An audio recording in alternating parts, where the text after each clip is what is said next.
हरे कृष्णा सभी भक्तों को दंडवत प्रणाम। हरे कृष्णा सभी को। हरे कृष्णा सभी भक्तों को चरण में दंडवत प्रणाम।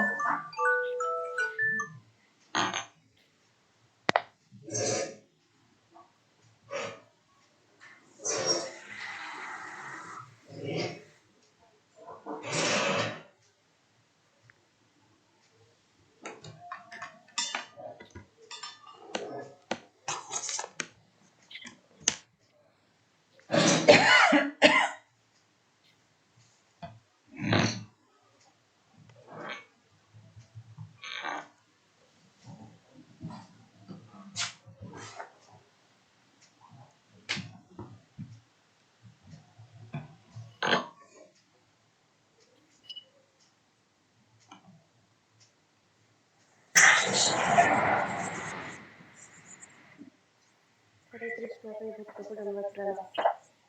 हरे कृष्णा दंडवत प्रणाम सभी को, दंडवत प्रणाम सभी भक्तों को चरण में दंडवत प्रणाम। हरे कृष्णा।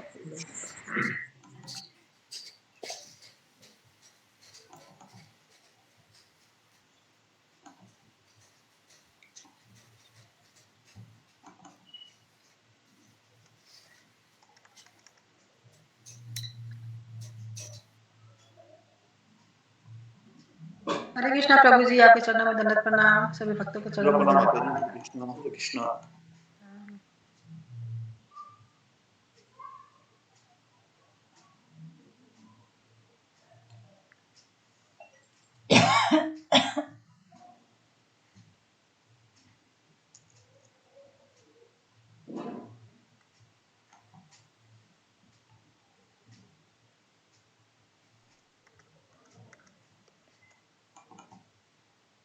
हरे कृष्णा सभी भक्तों को दंडवत प्रणाम। सभी माता जी प्रभु जी को दंडवत प्रणाम। दंडवत प्रणाम माता जी। हरे कृष्णा दंडवत प्रणाम। दंडवत प्रणाम। शिवानी माता जी। हरे कृष्णा। हरे कृष्णा प्रभु जी दंडवत प्रणाम। दंडवत प्रणाम माता जी। माता जी हरे नरसिंह कृष्णा सभी भक्तों को दंडवत प्रणाम। हरे कृष्णा माता जी दंडवत प्रणाम। दंडवत प्रणाम प्रभु जी। हरे कृष्णा हाँ जी प्रभु जी, मैं गाती हूँ। जी। नमस्ते नरसिंहाय, नमस्ते नरसिंहाय, प्रह्लादनाददायिने, प्रह्लादनाददायिने, हिरण्यकाशिपूर्वक्षः, हिरण्यकाशिपूर्वक्षः, शीलटङ्कानखालाये, शीलटङ्कानखालाये, इतो नरसिंह परतो नरसिंहो, इतो नरसिंह परतो नरसिंहो, यतो यतो यामि ततो नरसिंह, यतो यतो यामि ततो नरसिंह, बहिर्नरसिंहो हृदये नरसिंहो, बहिर्नरसिंहो हृदये नरसिंहो, नरसिंहमदिं शरणं प्रपद्ये, नरसिंहमदिं शरणं प्रपद्ये, तव कर कमल वरे नखां, अद्भुत श्रृंगार, ललिता हिरण्यकशिपु तनुभृङ्गां, केशवधृता नरहरिरूपा, जय जगदीश हरे, जय जगदीश हरे, स्वामी जय जगदीश हरे, तब कर कमल वरे नखां, अद्भुत श्रृंगार, दलिता हिरण्यकशिपु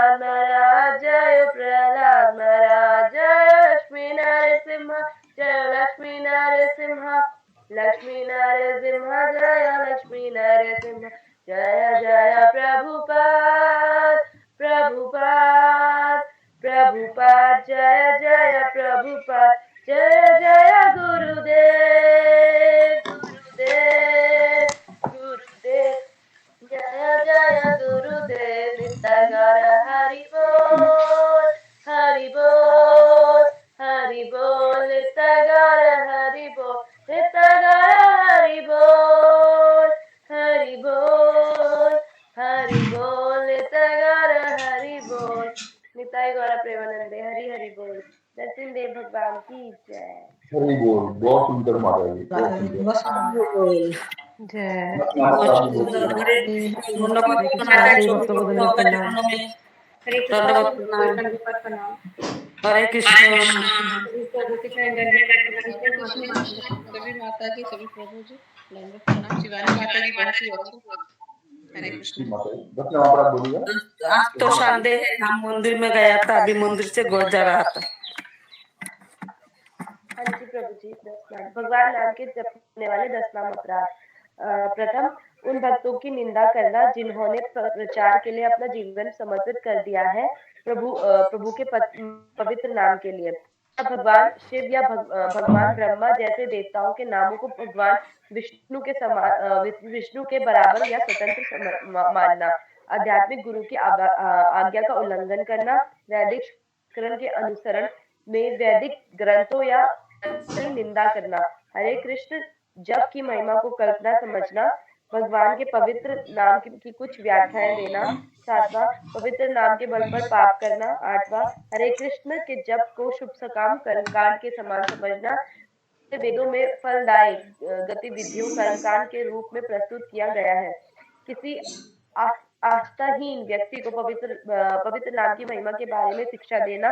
10वां इस विषय पर इतने सारे निर्देशों को समझने के बाद भी पवित्र नाम के जप में पूर्ण विश्वास न रखना और भौतिक आसक्ति बनाए रखना। जप करते समय असावधानी बरतना भी अपराध है। प्रत्येक भक्त को जो वैष्णव होने का दावा करता है उसे शीघ्र वांछित सफलता प्राप्त के लिए इन अपराधों से बचना चाहिए। हरे कृष्णा प्रणाम।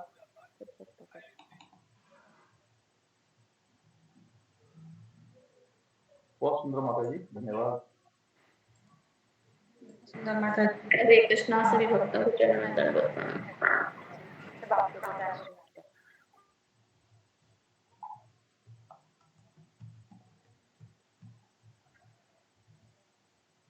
जी शिवानी माता जी, जो गुरु कर के बारे में बताया था, फिर बताएंगे। हाँ जी प्रभु जी। सबसे पहले हमें गुरुजी ने बताया था कि भगवान अवतरित क्यों होते हैं। जैसे कि अगर घर में कोई बच्चा नालायक होता है तो उसको उसके घर वाले फिर भी संभालते हैं। उस तरीके से हम भगवान को भूल चुके हैं और हम भगवान के नालायक बच्चे हैं, तो फिर भी भगवान हमें प्रेम करते हैं और वो चाहते हैं कि वो हम उनके पास वापस जाएं, इसलिए भगवान अवतरित होते हैं। सारे विधि विधानों का पालन करते हैं हमें सिखाने के लिए। जिस तरीके से पिता जो कर्म करते हैं उनसे उनके बच्चे सीखते हैं, उसी प्रकार भगवान आते हैं तो सारे कर्म कांड का पालन करें ताकि हम सीखें और किसी तरह भगवान के करीब जाए। और फिर उसके बाद गुरुजी हमें एक दो एग्जाम्पल देते हैं।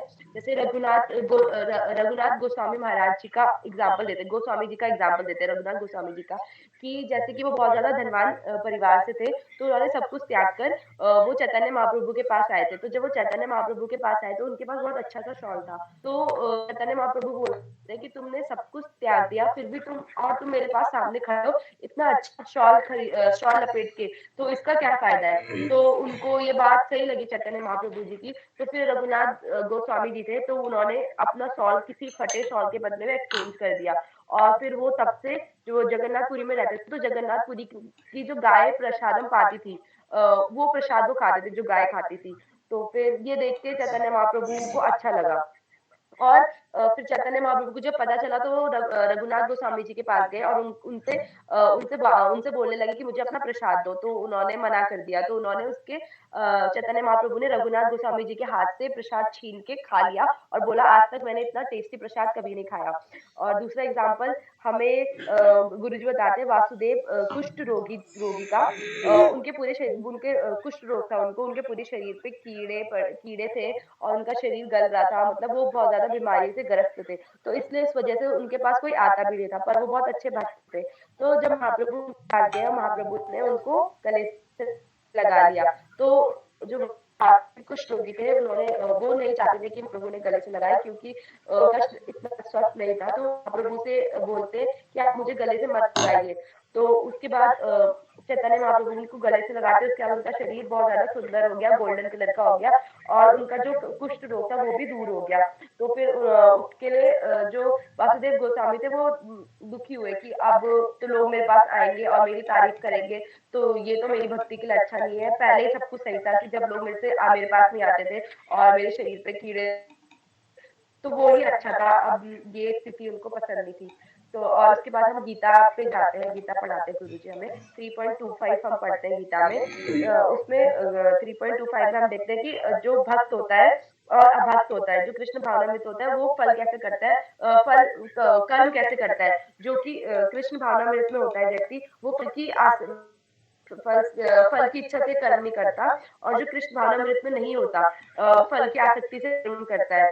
और फिर उसके बाद हमें गुरुजी एक भी देते हैं कि जैसे शिला प्रभुपाद जी ने 3 कपल को भेजा था अमेरिका से लंदन प्रचार करने के लिए, तो अपने गुरु की आज्ञा से जाते हैं प्रचार करने के लिए। वो बिना किसी को ये नहीं था कि उनको फल की आसक्ति नहीं थी कि हम कष्ट सहेंगे तो क्या मिलेगा, वो गुरु के आदेश का पालन करते हुए जाते हैं। क्या गुरुजी हमें बहुत सारी चीजें बताते हैं, जो हमको पॉइंट्स गुरुजी लिखाते हैं वो बताती हूँ। शिव जी के भक्त जो होते हैं वो शिव जी का अनुकरण करने की कोशिश करते हैं। जैसे कि शिव जी ने वो पिया था हलाहल जहर पिया था समुद्र मंथन के टाइम पे, तो उनका अनुकरण करते हुए शिव जी के भक्त गांजा या भांग पीते हैं, जो कि बिल्कुल गलत है।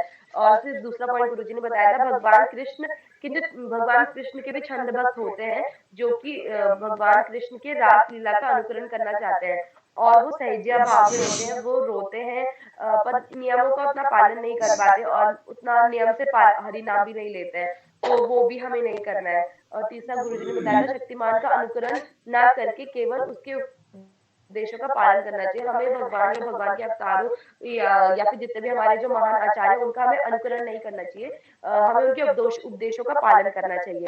फिर चौथा बताते हैं, स्वयं के लिए जीने के लिए मन आशा, जब हम स्वयं के लिए जीते हैं तो हमारा मन स्वयं के लिए जब हम काम करते हैं तो हमारा मन उतना शांत नहीं होता, अशांत रहता है। पर हम जब दूसरों के लिए कार्य करते हैं, दूसरों की प्रसन्नता के लिए, तो हमारे मन को बहुत ज्यादा शांति मिलती है और बहुत ज्यादा प्रसन्नता होती है, क्योंकि हमारा स्वरूप, हमारा जो असली वो है स्वरूप, तो वो भगवान की सेवा के लिए है, इसलिए सेवा करके हमें बहुत ज्यादा प्रसन्नता मिलती है। और इसको हम निष्काम कहते हैं, अगर हम किसी और की प्रसन्नता के लिए कार्य करें। पांचवा गुरुजी बताते हैं, महाप्रभु के उपदेश अलग अलग भक्तों के लिए अलग अलग थे। जैसे महाप्रभु जी श्रीवास ठाकुर जी के पास जाते तो उनसे पूछते तुम्हारा व्यापार कैसा चल रहा है, तुम्हारा घर बार कैसा है, और वहीं पे रघुनाथ गोस्वामी महाराज को बोलते हैं, तुमने अच्छा शॉल क्यों पहना है, तुम तो त्याग के सब कुछ सन्यासी बनो, तो तुम सन्यासी की तरह रहो। तो हमें देखते हैं कि महाप्रभु हर अलग भक्त को अलग अलग तरीके से उपदेश देते हैं। छठवा गुरुजी ने बताया, गुरु का आदेश जब आता है, जब गुरुजी हमें कुछ करने के लिए कहते हैं, हम आदेश देते हैं, तो उसके बाद उसको कार्य करने की शक्ति भी आती है, हमें आदेश के साथ शक्ति भी आती है। जैसे कि श्याम सुंदर प्रभु और जो 3 कपल गए थे लंदन में हरिनाम का प्रचार करने के लिए शिला प्रभुपाद जी की आज्ञा से, तो उनको भगवान ने फिर वो भी दिया, शक्ति भी दिया आदेश को पूरा करने के लिए। और फिर लास्ट में हमें गुरुजी बताते हैं, वृंदावन में हमें अपने मन से नहीं जाना चाहिए, भक्त के संग में, गुरु के संग में जाना चाहिए। और हमें गुरुजी एक लास्ट पॉइंट बताते हैं कि प्रभुपाद कहते हैं, हमें अपना हवाई जहाज खुद ही उड़ाना है, दूसरे सिर्फ हमें प्रेरणा या प्रोत्साहन दे सकते हैं। तो हमारे गुरु है, हमारे जो भक्त लोग हैं, वो हमें सहारा दे सकते हैं, हमें मार्गदर्शन कर सकते हैं, पर कार्य हमें खुद ही करना है, ऐसा प्रभुपाद जी कहते थे। मैंने इतना लिखा है, मुझसे कोई गलती लिखा। बहुत सुंदर माता जी, हरि हरि बोल माता जी, हरि बोल। बहुत सुंदर। हरे कृष्णा सभी भक्तों को दंडवत प्रणाम।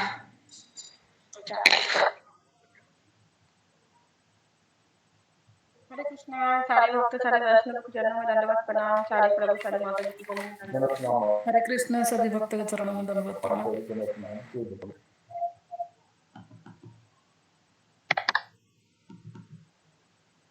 हरे कृष्णा सभी भक्तों के चरणों में दंडवत प्रणाम प्रभु जी, दंडवत प्रणाम। हरे कृष्णा दंडवत प्रणाम।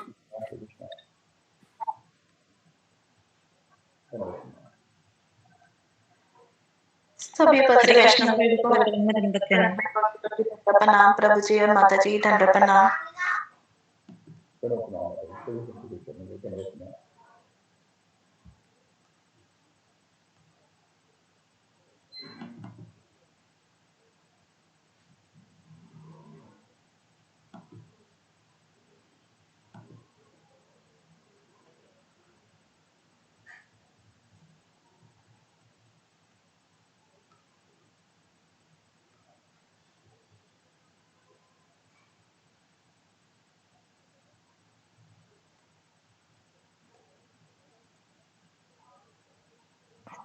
हरे कृष्णा चावला प्रभु जी।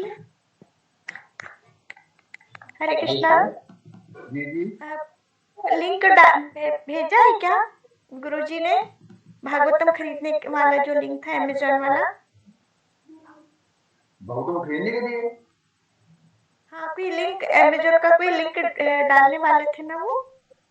नहीं, आप मेरे को भेजिए, मैं आगे भेजूंगा। आप मेरे को भेजिए, आपको चाहिए तो मेरे को अपना एड्रेस और मोबाइल नंबर भेज दीजिएगा, मैं आपको कैश ऑन डिलीवरी करवा दूंगा। हमको चाहिए लैपटॉप तो वीडियो ऑन बंद कर दो। रुकिए रुकिए हरे कृष्णा हरे कृष्णा हरे कृष्ण गुरु जी दंडवत प्रणाम। आपका लैपटॉप हरे कृष्णा गुरु जी दंडवत प्रणाम। हरे कृष्णा गुरु जी दंडवत प्रणाम। सभी को दंडवत प्रणाम। हरे कृष्णा गुरु जी के चरणों में दंडवत प्रणाम। हरे कृष्णा दंडवत प्रणाम प्रभु जी। हरे कृष्णा सभी भक्तों को दंडवत प्रणाम। हरे कृष्ण सभी भक्त के दंडवत प्रणाम। सभी भक्त के चरणों में सारे भक्त के चरणों में। कृष्णा हरे कृष्णा हरे कृष्णा गुरु जी दंडवत प्रणाम सभी भक्त के दंडवत प्रणाम।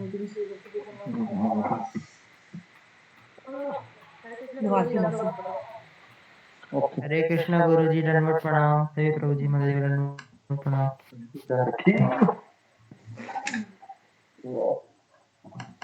हरे कृष्णा गुरु जी दंडवत प्रणाम सभी भक्तों को दंडवत प्रणाम।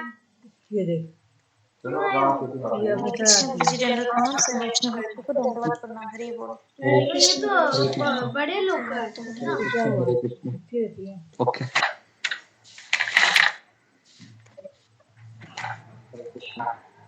ये वो लड़का नहीं रहता है, इस लड़के का नाम क्या है? किरण। अर्चना। हरे कृष्णा कृष्ण आगे बढ़ते हैं।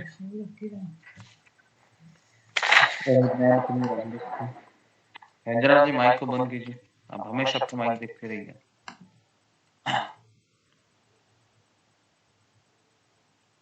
ओम अज्ञानतिमिरान्धस्य ज्ञानाञ्जनशलाकया चक्षुरुन्मीलितं येन तस्मै श्रीगुरवे नमः।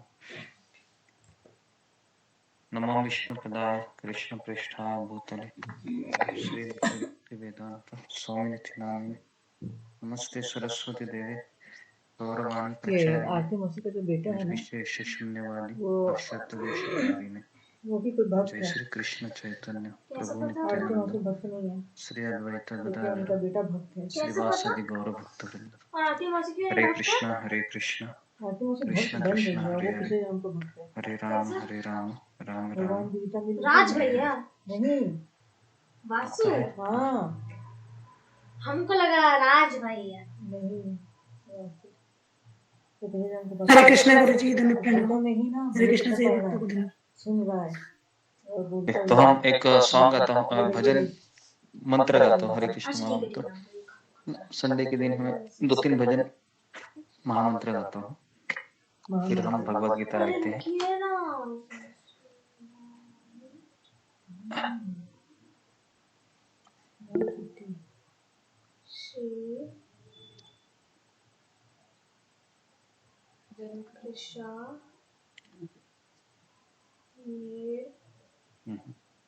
ये लड़की वो भी भक्त है। इसमें नहीं होता है ना, किसे ये मन की इसमें भक्त इसमें है? होता नहीं है। अश्वी, अश्वी।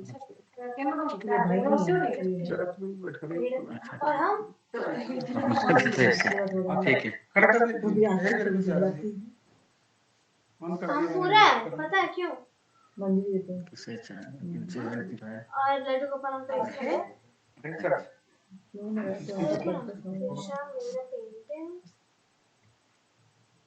हरे कृष्णा गुरुजी, दंडवत प्रणाम। कैनवस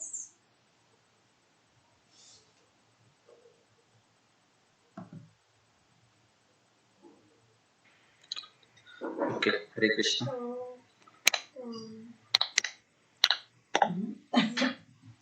तो एक कीर्तन करते हैं।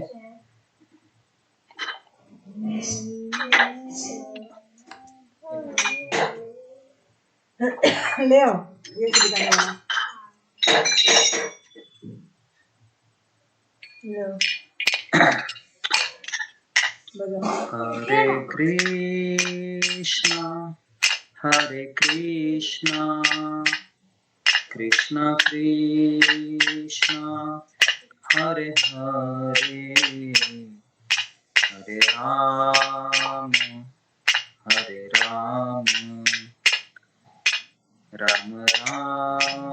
हरे हरे हरे कृष्णा कृष्णा कृष्णा हरे हरे हरे राम राम राम हरे हरे हरे कृष्णा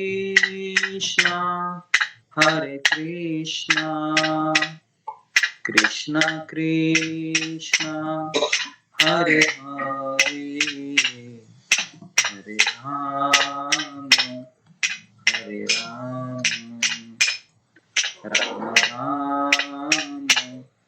हरे हरे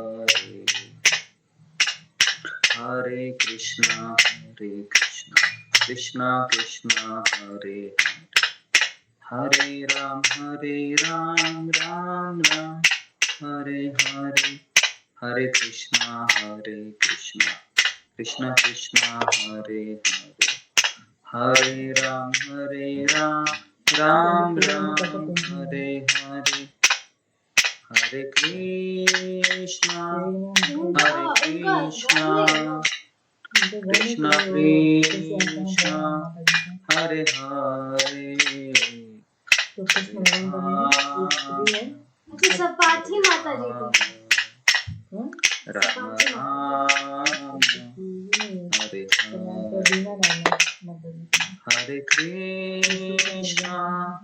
हरे कृष्णा कृष्णा कृष्णा हरे हरे सबको समझ आ रहा है तो हरे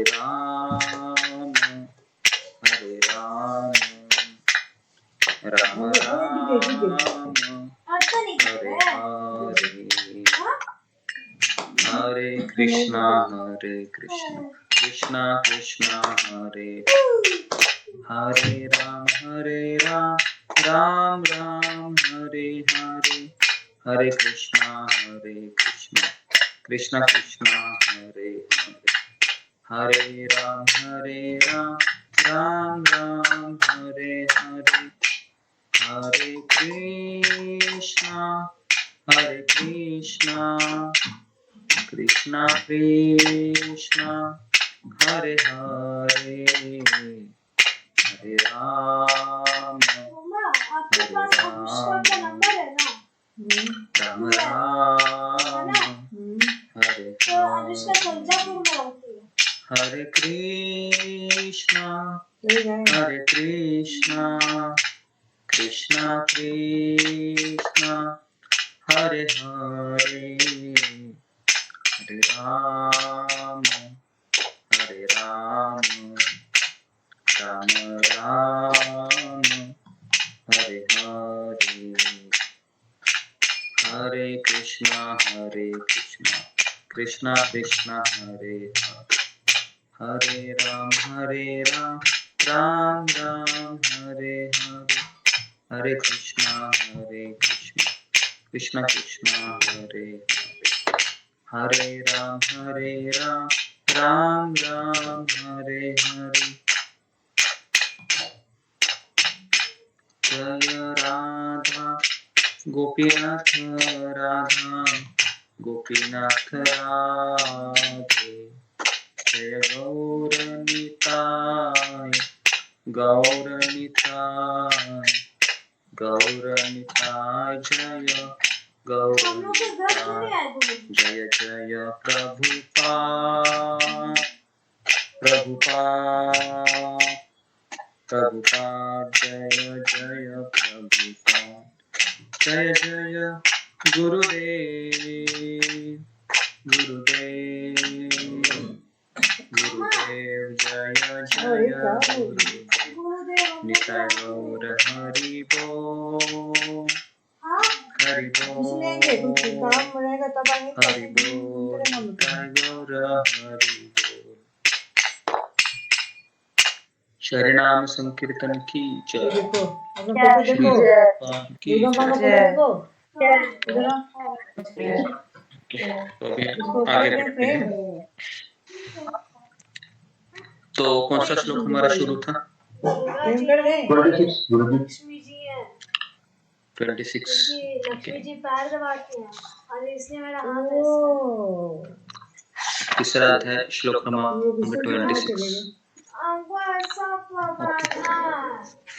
कितनी सुंदर लग रही है।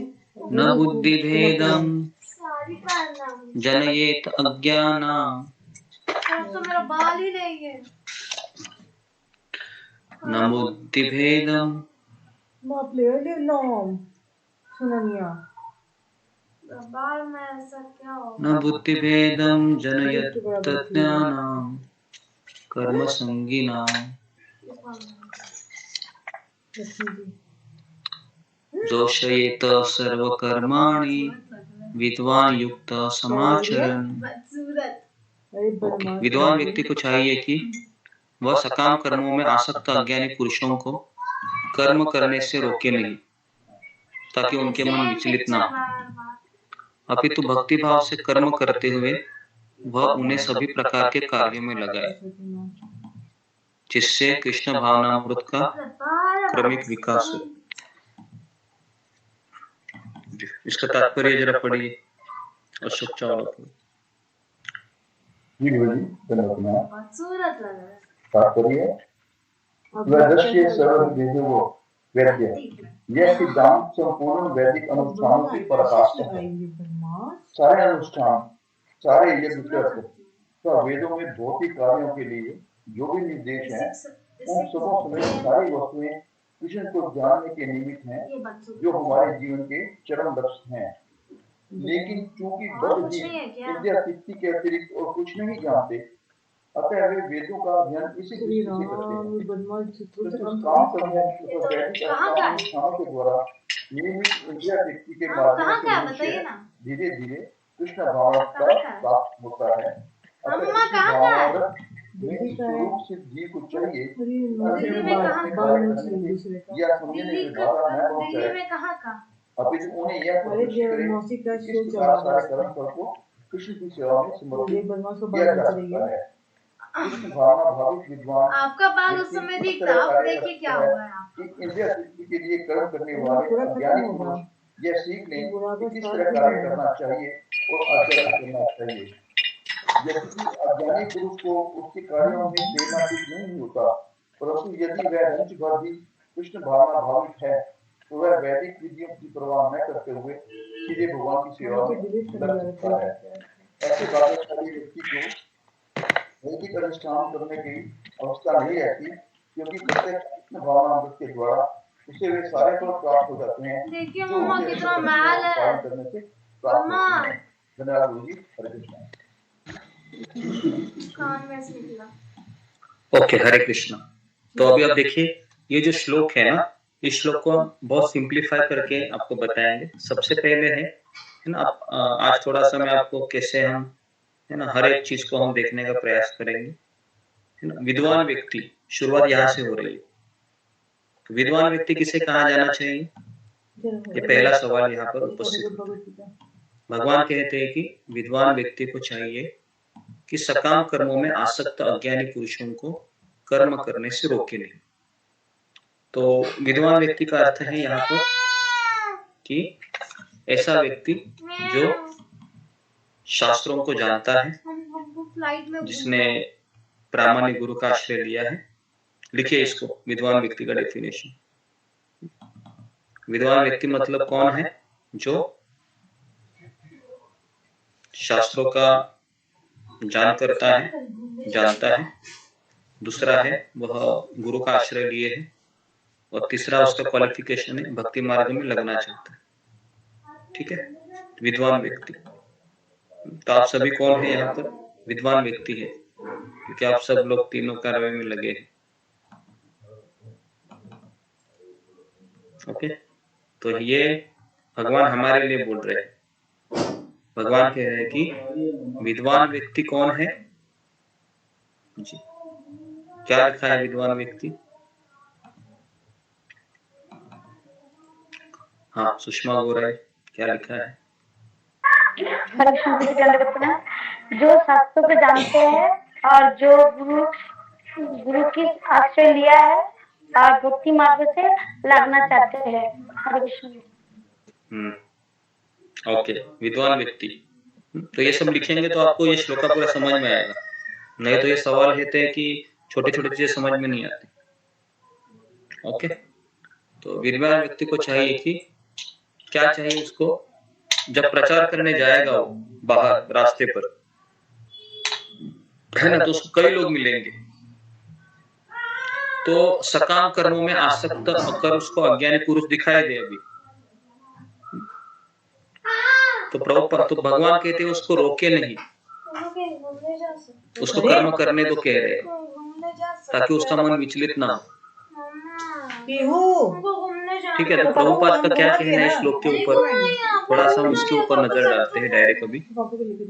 तात्पर्य में प्रभुपाद लिखते हैं कि वेदेश्च सर्व अहमेव वेद्य। इसका अर्थ क्या है कि वेदों का जो लक्ष्य है वो क्या है, मुझे जानना है। लिखिए कि वेदों का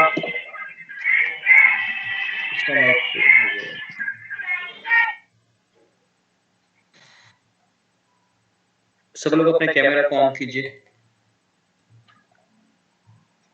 नहीं तो आप क्लास में ऑन कीजिए। ओके, क्योंकि जब आपका कैमरा ऑफ रहता है तो फिर आवाज शुरू हो जाते हैं। ठीक है, तो इसके लिए कंपल्सरी है अभी, क्योंकि क्लास डिस्टर्ब हो जाता है उससे। ओके,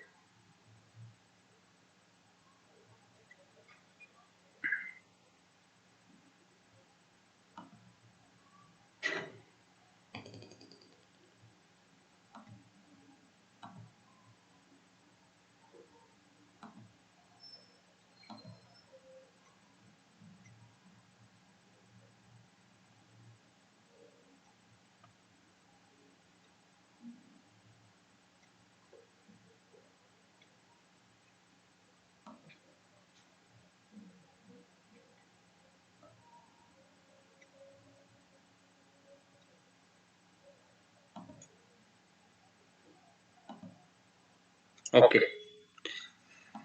जी। तो जितने लोगों ने वापस ज्वाइन किया है सब लोग कैमरा को ऑन कीजिए, नहीं तो आप क्लास मत कीजिए। ओके, क्योंकि डिस्टर्ब हो जाता है ना, आप माइक को खुला रखते हैं तो फिर वापस उसी में टाइम चला जाता है, या फिर अचानक हो जाता है ना। तो इसके लिए आप कैमरा के सामने रहिए। ओके, तो दूसरा यहाँ पर हमने डिस्कशन शुरू किया है कि वेदेश्च सर्व अहमेव वेद्य। इसका अर्थ है, लिखिए ब्रैकेट में,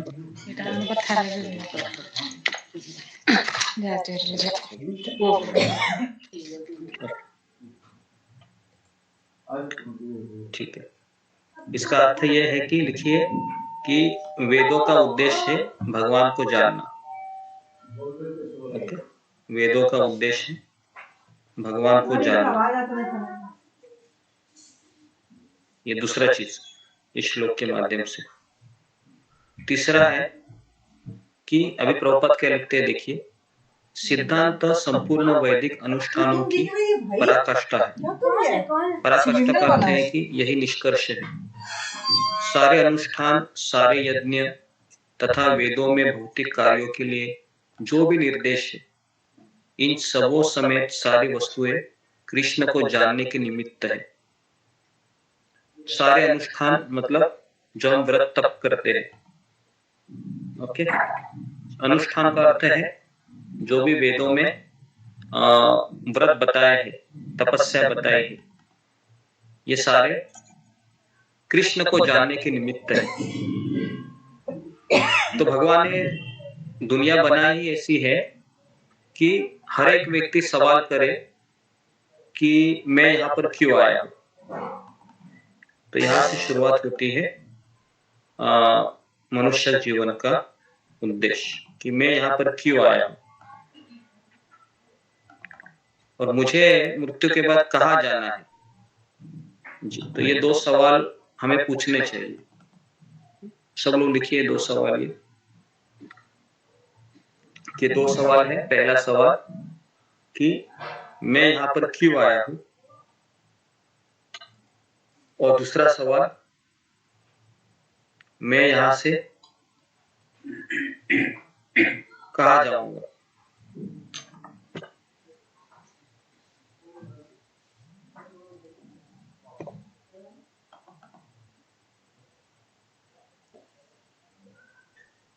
ओके, ये दो सवाल है जी। कितने लोगों के मन में दो सवाल आए हैं इससे पहले कि मैं यहाँ से कहाँ जाऊंगा, मैं यहाँ क्यों आया। ओके, ये दो सवाल।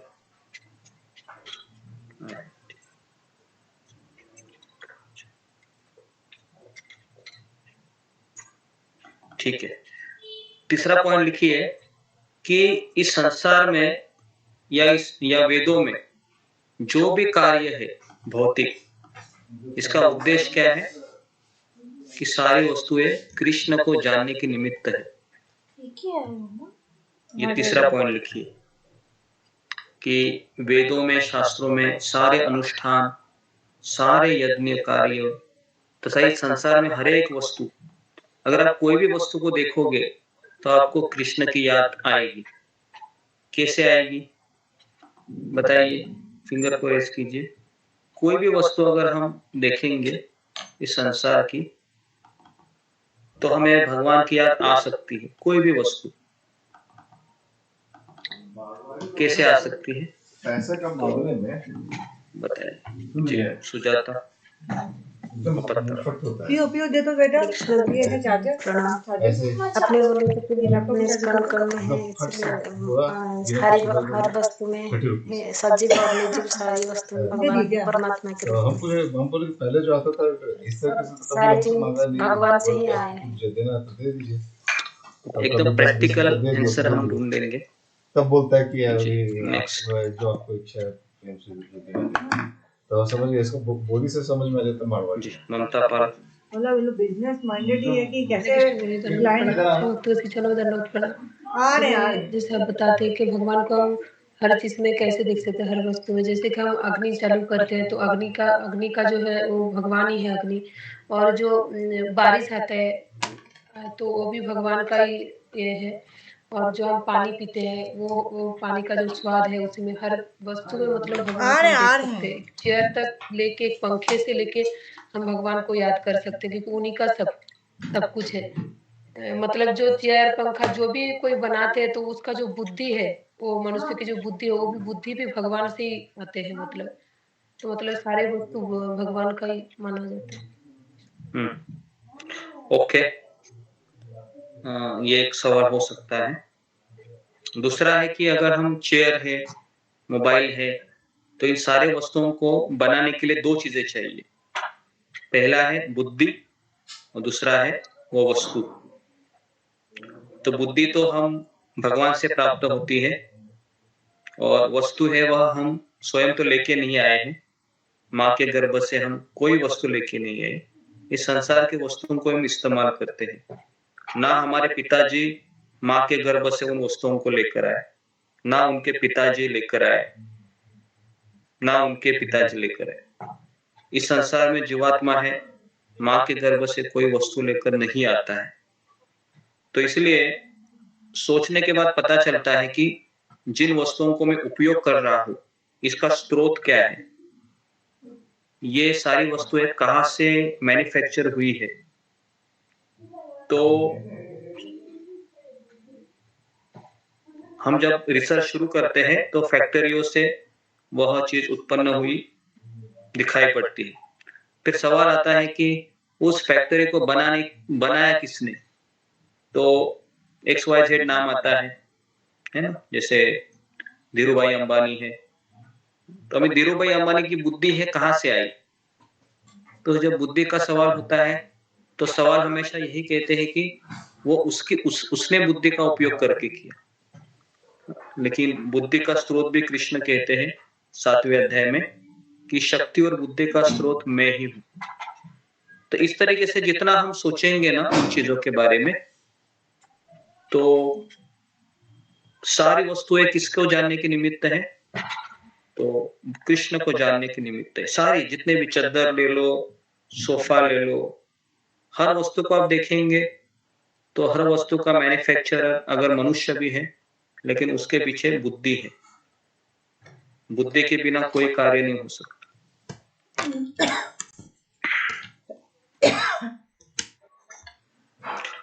तो बद्ध जीव इंद्रिय तृप्ति के अतिरिक्त और कुछ नहीं जानते, अतः वे वेदों का अध्ययन इसी दृष्टि से करते हैं।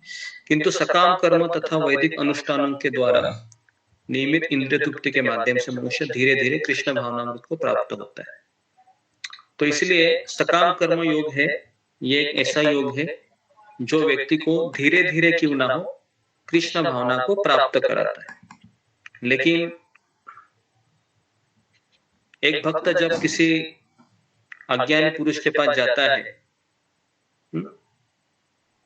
तो उसको डायरेक्ट कहता है कि वो तुम माला जप करो, भक्ति करो। क्या उसको ये कहना चाहिए या नहीं कहना चाहिए, या उसको ये कहना चाहिए कि तुम अपना काम करते रहो और धीरे धीरे कृष्ण तक तुम पहुंच जाओगे। जी, फिंगर को रेज कीजिए कि क्या हमें उनको बोलना चाहिए। अगर मान लो कि आप ऐसे व्यक्ति के पास जाते हो जिसका बड़ा बिजनेस है, बहुत मेहनत कर रहा है लेकिन भक्ति नहीं कर रहा है, तो हम उसको क्या बताएंगे। जी, मोहित कुमार। हरे कृष्ण गुरु जी, दंडवत प्रणाम। से भक्त को दंडवत प्रणाम। गुरु जी में हम उन्हें काम करने के साथ साथ भक्ति करने कहेंगे, क्योंकि यदि हम उन्हें काम छोड़ के भक्ति करने कहेंगे तो वे भक्ति से भाग जाएंगे, वो भक्ति में नहीं लगेंगे। इसलिए हम उन्हें कहना चाहिए कि आप काम करते रहिए और साथ ही भगवान का नाम भी लीजिए और बीच बीच में गीता पढ़िए, ऐसे भी बोलना होगा। कृष्ण गुरु जी ओके, जुम्मा गोरे। हरे कृष्ण गुरु जी, दंडवत प्रणाम। शिव के चरणों में मेरा दंडवत प्रणाम। गुरु जी जैसे प्रभु जी ने कहा वैसे ही है, क्योंकि हम जब उनको छोड़ने को कहेंगे तो वो डर लगेगा कि मैं तो वैसे जो मांसाहार करते हैं या कोई गलत संग में है, तो वो बोलेगा ये कि छोड़ना है, तो वो भक्ति में आएगा ही नहीं। लेकिन वो सकम कर्म जो में रहेगा तो धीरे धीरे वो सकम कर्म का अर्थ ही है कि कृष्ण का माने अपने योग मतलब कृष्ण का संग है। सकम कर्म मतलब अपना कर्म है, अपनी इच्छा पूर्ति के लिए। सकम कर्म जो मतलब कि वो जो भी कुछ कर रहे हैं कृष्ण को कुछ दे रहे हैं, तो धीरे धीरे वो निष्काम कर्म में आएगा। निष्काम कर्म में आएगा तो वो किसी भक्त में सानिध्य में आकर थोड़ा सा मंदिर में जाएगा, तो धीरे धीरे अज्ञान सुकृति जब उनका बढ़ते जाएगा तो वो भक्ति में आ जाएगा। गुरु जी, तो उनको छोड़ना नहीं है, उनको बस अपने काम करते रहना है, ठीक बोलना है। गुरु जी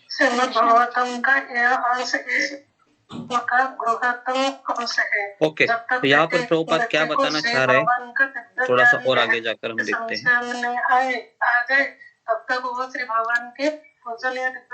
प्रभुपाद लिखते हैं कि कृष्ण भावना भावित विद्वान व्यक्ति इस तरह कार्य कर सकता है कि इंद्रिय तृप्ति के लिए कर्म करने वाले अज्ञानी पुरुष यह सीख ले कि किस तरह कार्य करना चाहिए और आचरण करना चाहिए। यद्यपि अज्ञानी पुरुष को उसके कार्यों में छेड़ना नहीं होता है।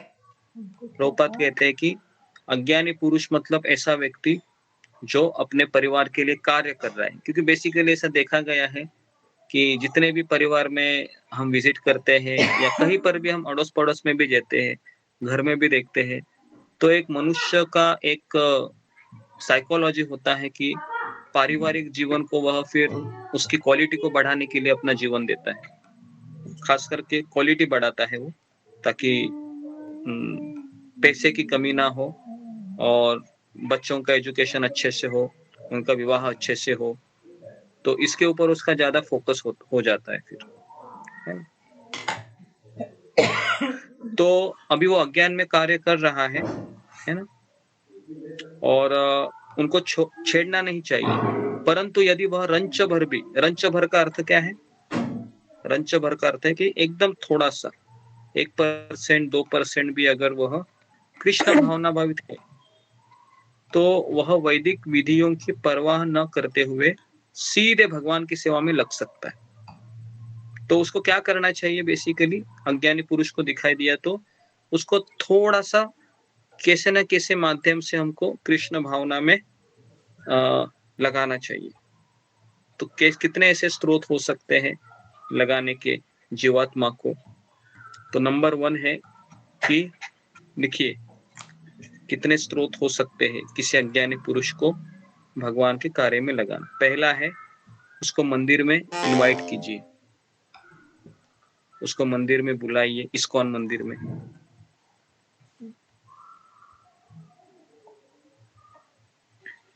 दूसरा है, उसको भगवत गीता की एक कॉपी दीजिए।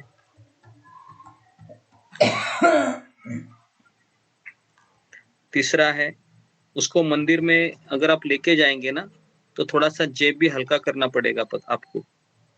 उसको कुछ खिलाइए प्रसाद भगवान का। तीसरा है, भगवान का प्रसाद खिलाइए।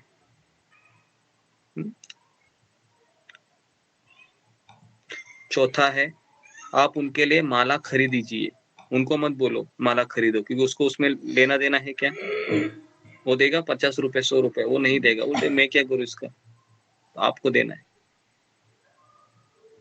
ये 4 चीजें करनी है ना? मुझे याद है कि जो हमारे देवदत्त प्रभु है, जिन्होंने मुझे भक्ति में लाया, जब मैं भक्ति में मैं इस्कॉन में पहली बार गया था मंदिर में, तो वो मुझे तुरंत गिफ्ट शॉप में लेके गया। गिफ्ट शॉप वो चीज होता है जहां पर मंदिर में सारी वस्तुएं मिलती है। तो वहां पर काफी किताबें थी, तो उन्होंने तुरंत भगवत गीता है मराठी भाषा में मेरे लिए ले ली। और उस समय 50 रुपए 60 रुपए कुछ तो भगवत गीता थी। 2003 की बात है। और उसने मुझे कुछ भी पैसे नहीं मांगे, उसने मुझे खरीद के ली और फिर कहा कि माला जब करोगे मैं वो भी लेता हूँ। तो मैंने कहा ठीक है ले लो, क्योंकि सब फ्री में मिल रहा था। तो हाँ बोलते गया। धर्म के 4 विषय बताइए। तो उसने माला भी ली और झोली भी ली, हमारे जीवन में कार्य 2 चीजें उसने ली।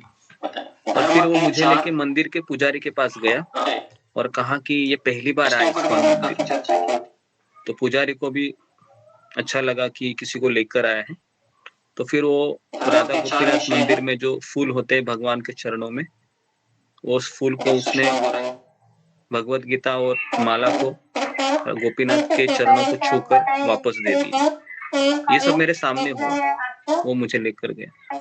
इतना सब हुआ, ठीक है। और फिर वह ना मंदिरों में अलग अलग प्रभु जी रहते हैं, तो ये मुझे वहां पर मिलाने के लिए लेके गया और मुझे यही बोलता था, पता है ये कौन है? वो कहता है कि ये इंजीनियर है IIT के। और वो मैंने पहली बार देखा, सर मुंडवा के बैठा था धोती कुर्ता डाल के। तो मुझे पहला झटका लगा इस्कॉन मंदिर में कि IIT से इंजीनियरिंग व्यक्ति यहाँ पर धोती कुर्ता पहन के माला लेके क्यों बैठा है। ये मेरा पहला सवाल हुआ। लेकिन मेरे पूछने की हिम्मत नहीं हुई। मैंने कहा कि देखता हूँ ये क्या क्या दिखाता है। और फिर जब सारी चीजें हो गई, फिर ये मुझे गोविंदाज रेस्टोरेंट में लेके गए। वहां और वहां पर उसने मुझे कहा कि बोलो तुमको क्या चाहिए। तो मैंने कहा ये तो बहुत ही इधर रेट बहुत ज्यादा होंगे। नहीं नहीं नहीं, तो माला करेगा ना? हाँ मैं तो माला करूंगा। हाँ तो इसके लिए आज मेरी तरफ से तुमको पार्टी। तो बोले तो बहुत ही अच्छा है। बैठ गए हम दोनों। तो उसने ऑर्डर करवाई। कम से कम उसने उस दिन मेरे ऊपर 600 से 700 रुपए खर्चा किया। समझ में आया? पहला दिन 600 से 700 रुपए खर्चा किया उसने, और उसका नतीजा भी ये है कि मैं आपके सामने हूँ। समझ में आ रहा है? हाँ, तो ये उदाहरण मैंने आपको इसके लिए दिया कि हम जब किसी को लेके जाते हैं ना, पॉकेट हल्का नहीं करते हैं। हम सोचते हैं कि फ्री में प्रसाद मिल रहा है, खा लो भाई, है ना? या फिर हम सोचते हैं कि अरे भगवत गीता दे दूं, लेकिन 100 रुपए पड़ेंगे, कैसे दे दूं, पता नहीं पड़ेगा कि नहीं। तो हम उसके ऊपर खर्चा नहीं करते, बस फ्री में उसको घुमाते हैं। लेकिन ऐसा नहीं करना चाहिए। आप जब किसी को लेके आते हैं ना, तो देखो कृष्ण ने उसको इनवाइट किया है ना? तो आप उसके प्रतिनिधि बनकर उसको आए हो, सोचो, तो उसके ऊपर थोड़ा खर्चा करना चाहिए हमें, उसका मन जीत लेना चाहिए, है ना? 600-700 रुपए में किसी का मन जीतना मुझे लगता है बहुत सस्ता बिजनेस है ना? लोग तो लाखों रुपए खर्चा करके भी किसी का मन जीत नहीं पाते। तो है ना? और उसके बाद फिर उसने मुझे फोन किया, है ना? घर में मुझे वो बस स्टैंड तक लेके गया, यहाँ तक कि उसने मुझे बस में बैठाया, मुझे छोड़ दिया, है ना, घर तक, और बाद में वो चला गया। तो मुझे इतना आश्चर्य लगा। हालांकि वो मेरे रिश्तेदारी था, लेकिन इतना कभी उसने किया नहीं था जितना उस दिन किया था। तो फिर उसने मुझे फोन किया फिर सुबह ही अगले दिन, कहा कि माला किया तुमने? मैंने कहा कि हाँ, माला मैंने उठाया है, लेकिन जिंदगी में कभी माला नहीं किया है, तो कैसे करना है मुझे पता नहीं है। तो फिर उसने कहा कि ठीक है, मैं शाम को वापस मंदिर में आ रहा हूँ, तुम भी वापस आ जा। तो मेरे घर से मंदिर का डिस्टेंस है, बस से कम 15 से 20 मिनट लगते थे इस्कॉन मंदिर। तो और मेरी माँ को भी इतना आश्चर्य हुआ कि मेरा बेटा मंदिर गया है, तो उनके लिए तो वो बहुत बड़ा चीज था, है ना? तो इसके लिए उन्होंने कहा कि अरे मंदिर जा रहा है, बहुत अच्छी बात है ना, तुम तो रोज जाओ। लेकिन उनको पता नहीं था कि आगे क्या होने वाला है, आगे तो बहुत बड़ा धमाका होने वाला है। तो है ना, तो उनको तो अच्छा लगा, मेरे माता पिता को, क्योंकि मैं अक्सर मित्रों के साथ गेट ऑफ इंडिया ये सब घूमने जाता था, और फिर हम शाम को आते आते, है ना, 1/2 बिरयानी की पार्टी बिर्टी करके शाम रात को आते थे। तो मेरी माँ कहती थी कि ये बहुत ही फ्रेंड के सर्कल में चला जाएगा, पढ़ाई पे ध्यान नहीं देगा, तो मंदिर में जा रहा है, बहुत अच्छा है। क्योंकि मैं सुबह उठता था, कभी मैं भगवान को ना दिया दिखाया, ना अगरबत्ती दिखाया, कुछ नहीं। लेकिन मंदिर में जाने से मेरे माता पिता खुश हुए। तो मैं शाम को चला गया, तो उन्होंने मुझे फिर मेरे हाथ में उन्होंने माला लेकर उन्होंने मुझे माला करवाया, है ना? वो मेरा पहला माला था कि कोई भक्त ने मुझे हाथ से माला दिया, और मेरे सामने उसने ऐसा उंगली को बाहर निकाल के उसने कहा कि ये उंगली को बाहर निकालते हैं, फिर 3 बची हुई उंगलियों से माला पकड़ते हैं, फिर ये हरे कृष्णा महामंत्र बोलते हैं। अभी इतना सब मुझे उन्होंने एक छोटे बच्चे को कैसे करते वैसे कराया, है ना? और फिर उन्होंने कहा कि एक माला करने के लिए मुझे 20 मिनट लगा था, पहली माला, क्योंकि हरे कृष्णा महामंत्र ये बड़ा मंत्र है ना? तो आंखें बंद करके उसने मुझे किया, और एक माला होने के बाद सबसे ज्यादा खुशी पता है किसको मिली? वो देवदत्त प्रभु को मिली, है ना, मुझसे ज्यादा भी, क्योंकि मुझे तो कुछ पता नहीं था। उसने बोला, है ना, तो उसको इतना अच्छा लगा कि फिर मैंने कहा कि तुम इतने खुश क्यों हुए?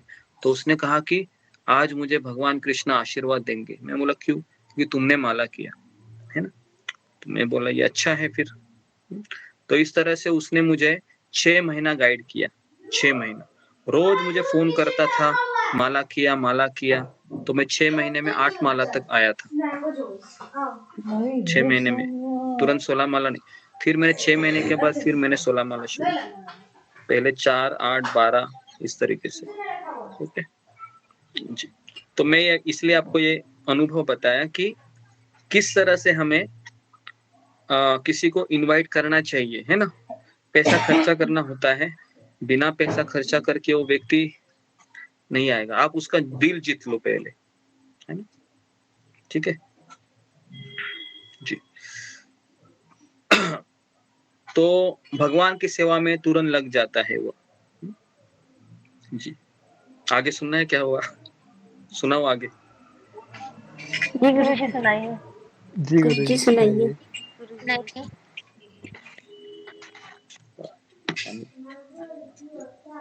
जी गुरुजी सुनाइए। जी चलो सुनाता हूँ मैं। ओके सुनिए।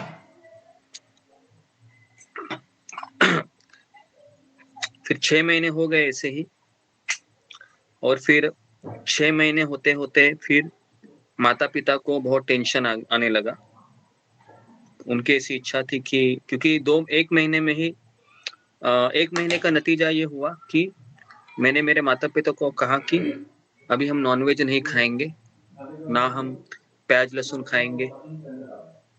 तो मेरे माता पिता उस दिन जोर से हंसने लगे, कम से कम 1 घंटा हंस रहे थे वो, क्योंकि उनको पता था ये असंभव चीज ये बोल रहा है। तो 1 घंटा हंस रहे थे। तो और मेरी माँ बोली कि ये असंभव बोल रहा है, लेकिन ठीक है बेटा बहुत अभी जोश में है तो करते हैं। तो 3 दिन हो गए, 4 दिन हो गए, 1 हफ्ता हो गया, है ना? फिर पिताजी बोलने लगे कि ये ऐसा रोज चलेगा तो फिर हमारा सफोला का डब्बा आता है ना, सफोला पता है तेल का ब्रांड है, तो सफोला का डिब्बा है और एक्स्ट्रा लेना पड़ेगा। और उस समय सफोला बहुत महंगा आता था, है ना? और मेरे पिताजी का वो आमदनी भी इतना नहीं था उस समय ज्यादा, तो उन्होंने कहा कि इसको अभी बंद करो करके। तो फिर 15 दिन के बाद ही फिर समस्या शुरू होने लगी। और वो 15 दिन है वो मेरे जिंदगी के ऐसे दिन थे कि उस दिन मुझे अजीब ही अनुभूति आ रही थी हृदय से। ऐसा लग रहा था कि मैं कौन से रोड पर चलना चाह रहा हूँ।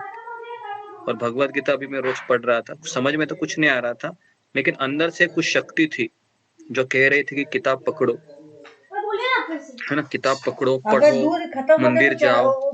और मैं देवदत्त प्रभु से इतना आसक्त हो गया था उसके बाद कि मैं जब भी फोन करता था, और सबसे बड़ा सपोर्ट उन्होंने मुझे उस समय दिया जब घर वालों ने कहा कि अभी तुम भक्ति बंद करो, माला बंद करो। पिताजी ने गुस्से में माला भी फेंक दिया बाहर, और मैंने कुछ छोटा सा मंदिर बनाया था मेरे बगल में। तो मैंने चैतन्य महाप्रभु, नित्यानंद प्रभु, अद्वैत आचार्य, इनका जो पंचतत्व का फोटो है वो मैं दीवार पे चिपकाया था मैंने, है ना। और नीचे प्रभुपाद जी का जो फोटो था और षड गोस्वामियों का एक फोटो करके मैं अपना अल्टर बनाया था वहां पर।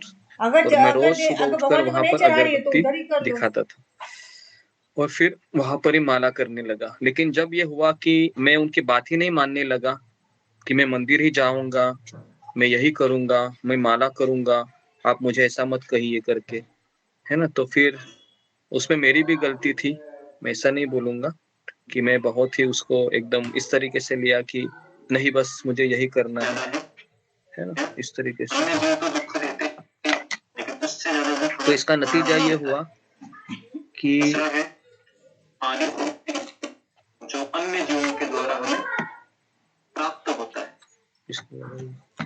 इसको चार्जिंग को लगा। ओके, इसका नतीजा ये हुआ कि बाद में फिर मेरे पिताजी ने कहा कि इसको अभी किसी दूसरी जगह भेजना होगा, है ना। तो फिर मेरा इंजीनियरिंग एडमिशन के लिए उन्होंने कहा कि ये मुंबई में रहेगा तो माला करते रहेगा। तो उन्होंने फिर मुझे मुंबई से बाहर भेजा। मुंबई से बाहर की जगह थी, वो थी औरंगाबाद करके जगह थी। तो वहां पर हम फिर हॉस्टल में रहे। हॉस्टल में मेरे पिताजी छोड़ने के लिए आए। पिताजी ने कहा कि बेटा सुधर जाएगा। तो उसके बाद फिर मुझे उसी कॉलेज में एक प्रभु जी थे, वो मुझे मिले, सैफरन उनका नाम था ऋषिकेश आनंद प्रभु, राधा गोपीनाथ मंदिर के वरिष्ठ ब्रह्मचारी थे। और मैं फिर जहाँ पर हॉस्टल में गया वहां पर मैं माला करने लगा। और देवदत्त प्रभु के पिताजी हैं और देवदत्त प्रभु इतना मुझे उन्होंने प्रोत्साहन दिया, इतना प्रोत्साहन दिया मुझे कि आज जो भी कुछ हो मैं उन्हीं के कारण हूँ।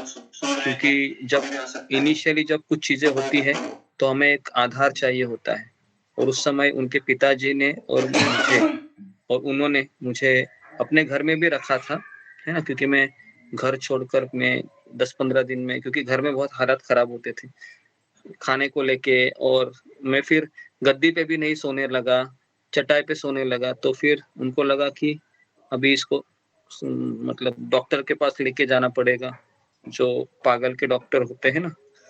तो फिर मैंने कहा कि मैंने ऐसा क्या किया है, पागल के डॉक्टर के पास मुझे क्यों लेके जाए, मैं तो अच्छा हूँ। लेकिन उनको ऐसा लगा कि ये हरकतें कुछ ज्यादा ही हो रही है। फिर मैंने कहा कि वो पागल के इंजेक्शन लगाने से पहले है मैं घर से ही चला जाता हूँ। फिर हम सोचे कि देवदत्त प्रभु के पास गए थे उस समय हम, है ना। तो मेरे पिताजी ने फिर वहां पर 2 जासूस को भेजा था ढूंढने के लिए कि ये कहाँ गए, शायद इधर होगा। तो जैसे ही वो आ गए, वो मुलुंड में रहते थे। मुलुंड करके एक जगह है, मेरे घर से मुलुंड है 1 घंटे का जर्नी है। तो मेरे पिताजी वहां पर आए थे, माँ भी आए थे, और वो शीशे से दिखता है ना, दरवाजे के शीशे से कौन आए है करके। तो उन्होंने देखा और उनको आश्चर्य लगा, यहाँ कैसे आ गए। तो फिर उन्होंने मुझे तुरंत कहा माता पिता आए करके, थोड़ा सा बालकनी में कूदी लगाओ, थोड़ा सा उधर छुपो कर। तो फिर मैं उधर छुपने के लिए गया, है ना, उधर। तो माता पिता आ गए और उन्होंने ऐसा दिखाया कि हम ऐसे ही आए हैं, मतलब मिलने के लिए। तो फिर मैं इधर कोने में जाके दरवाजे के पीछे करके गैलरी होती है ना फ्लैट में, तो वो आ गए और बाद में फिर वो देखने लगे, थोड़ा घूमने लगे पूरे इसमें। तो ये दोनों भी समझ गए कि ये क्यों आए करके। तो उन्होंने पूछा आप ऐसे कैसे आना हुआ। तो उन्होंने कहा कि हम ऐसे रिश्तेदार के पास आए थे, सोचा यहाँ पर आके चले। तो फिर आधा घंटा बैठे हुए और पूरा उन्होंने फ्लैट को छानबीन मारा, लेकिन बालकनी में देखा नहीं उन्होंने। तो मैं बालकनी में ऐसा सिक्योर करके बैठा था और फिर वो आधा घंटे के बाद चले गए। और फिर उन्होंने कहा कि आ जाओ करके चले गए करके। तो चले गए, अच्छा हो गया, चलो।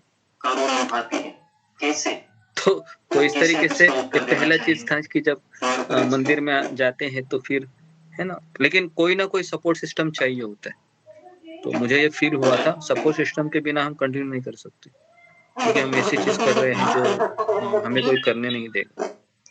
तो फिर उस समय फिर वापस फिर मैं कुछ दिनों के बाद घर अकेला चला गया। लेकिन उस समय जब चला गया ना, तो मेरे माता पिता को बहुत बड़ा सबक मिला था, है ना। तो फिर उन्होंने कहा कि ठीक है, तुम अभी घर से भागने का नहीं, जो चाहिए वो करो। तो इस तरीके से सारी फिर रोटी भी बनने लगा, राइस भी बनने लगा, सब कुछ बनने लगा, है ना। और जब भी मैं बाहर जाता था तो मेरे साथ फिर आने भी लगे, है ना। हाँ ठीक है, तुम माला करो, हम बैठे रहेंगे, क्योंकि उनको लगता था वापस चला जाएगा करके प्रॉब्लम होगा, वापस कहाँ ढूंढने जाएंगे। फिर क्या सब अच्छे से होने लगा, है ना। लेकिन फिर भी उनको ऐसा डर था कि जगह बदलेंगे। फिर उन्होंने औरंगाबाद भेजा मुझे, लेकिन उनको और वो देवदत्त प्रभु के ऊपर इतना गुस्सा हो गई। एक बार मेरी माँ, इतना जोर से झगड़ा हो गया फोन पे कि तुमने मेरे बेटे को बिगाड़ दिया करके, ऐसे बहुत झगड़ा हो गया, पूरा रिलेशन ही खराब हो गया, है ना। तो देवदत्त प्रभु ने कहा कि किसी को भक्त बनाने के लिए अगर हम दोनों वैरी भी रहेंगे तो भी चलेगा ऐसा उसने मेरे माता पिता को कहा, ठीक। तो फिर इस तरीके से ना, तो अभी भी वो बात नहीं करते हैं, है ना। 20 साल हो गए, 23 साल हो गए इन चीजों को लेके, है ना। अभी भी बात नहीं करते, क्योंकि उनको अभी भी लगता है कि मेरा बेटा बिगड़ गया है और हमसे दूर गया है। क्यों गया है, किसके कारण? क्योंकि इसने मेरे, है ना, बेटे को इस्कॉन के गली में घुमाया करके, और अभी ये पूरा ही, है ना, हरे कृष्ण कर रहा है करके। तो फिर उन्होंने मुझे कहा कि ये देवदत्त प्रभु से मिलता है ना, इसके लिए इसका ये हाल है, इसको इससे मिलने ही नहीं दूंगा।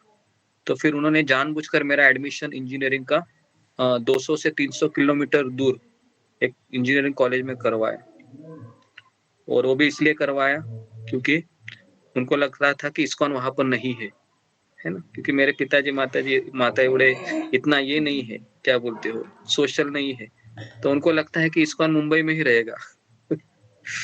तो जैसे मैं औरंगाबाद में गया तो सबसे पहले है देवदत्त प्रभु ने मंदिर में छानबीन की कि औरंगाबाद में इस्कॉन का सेंटर कहाँ है। उसी रात उन्होंने मुझे फोन करके बोला कि यहाँ से 5 किलोमीटर जगह एक खोकड़पुरा करके जगह है सिडको के यहाँ, वहां पर केंद्र है इस्कॉन का, वहां पर ऋषिकेशानंद प्रभु आते हैं, हमारे ही मंदिर से जाते हैं। और तुम अब बिलीव नहीं करोगे, उन्होंने मुझे 9 बजे फोन किया था और मैं 9 बजे हॉस्टल छोड़ा और मैं कुछ 10 किलोमीटर में कोई रिक्शा पकड़ के चला गया मैं, और चला गया तो वहां पर कोई नहीं था, पूरा बंद था। एक प्रभु जी थे, तो बोल रहे थे कि इतनी रात को कोई सत्संग नहीं होता है। तो मैंने कहा कि मैं मुंबई से आया हूँ, तो मुझे इस्कॉन मंदिर का एड्रेस मिला, तो मुझे रहा नहीं गया, मैं चला आया। तो उस समय 10:30 बजे थे, 10:30-11 बजे थे, और अभी जाने के लिए, वापस जाने के लिए 8 किलोमीटर कोई साधन नहीं था। तो उन्होंने फिर मुझे किसी कमरे में रात को सोने की दिया, प्रसाद भी दिया, और अगली सुबह एक प्रभु जी आकर कहा कि तुम उधर मत रहो, तुम आश्रम में आओ हमारे।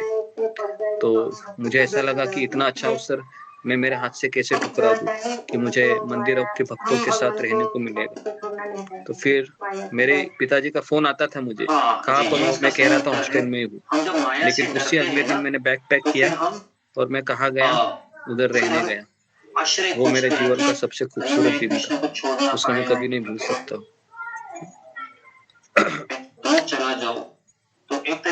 तो उस समय मैंने देखा कि जैसे मैंने एंट्री किया तो उस समय उन्होंने मुझे इतनी सुंदर महाप्रसाद की प्लेट मेरे सामने रखी थी। मुझे आज भी वो दिन याद है। एक प्रभु जी थे, मेरे बगल में बैठे थे, ठीक मुझे लगा कि देवदत्त प्रभु का ही वो रूप है, ऐसा लग रहा था कि वह व्यक्ति देवदत्त प्रभु है। उस व्यक्ति में घुस गया और मेरे लिए प्लेट लेके आया, और प्लेट लेके आ रहे थे वो, और उसमें कितने कम से कम 10 आइटम थे, है ना, और मुझे इतने अच्छे से वो, लेकिन उसमें से एक सब्जी थी जो मुझे अभी भी याद है, वो थी करेले की सब्जी। तो करेले की सब्जी मैं खा रहा था, और आज मुझे पता चला कि वो करेले का सब्जी क्यों था, क्योंकि भगवान मुझे ये कह रहे थे, तुम यहाँ पर तो आए हो, लेकिन करेले के जैसे तुम्हें कुछ चीजें यहाँ पर मिलेगी, है ना। तो मैंने इस तरीके से इसको लिया, और वो करेले का सब्जी ही वहां पर ज्यादा था उस समय, बाकी की सारी सब्जी ना कम क्वांटिटी में थी। इस तरीके से तो किसी का माइक चालू हो गया, देखिए। क्योंकि हम कई बार यही सुनते हैं कि माया हमको दूर ले जाती है, लेकिन एक भक्त के लिए माया उसको जी कृष्ण के बहुत बड़ा। और वो जो आश्रम था ना, वो एक फ्लैट था, 1 BHK फ्लैट था। हॉल में जब मैं गया था तो उस समय राधा और गोपीनाथ के वहां पर फोटो के विग्रह थे, और पूरी गुरु शिष्य परंपरा थी, और वहां पर 2 ब्रह्मचारी थे, एक का नाम था दयानंद प्रभु और दूसरे का नाम था दयानंद प्रभु और योगेश प्रभु करके नाम था। बाद में इनका दीक्षा हो गया। दयानंद प्रभु का नाम हुआ दाऊजी बिहारी प्रभु, और योगेश प्रभु का नाम हुआ यमुनापति प्रभु। तो ये दोनों पहले लोग थे जिनको मैंने देखा था, है ना। तो ये दोनों ब्रह्मचारी थे, और मैं वहां पर एक तीसरे व्यक्ति थे जिनका नाम था राजगोपाल प्रभु, और चौथा व्यक्ति मैं था वहां पर, है ना। तो हम 4 लोग थे, रहने लगे।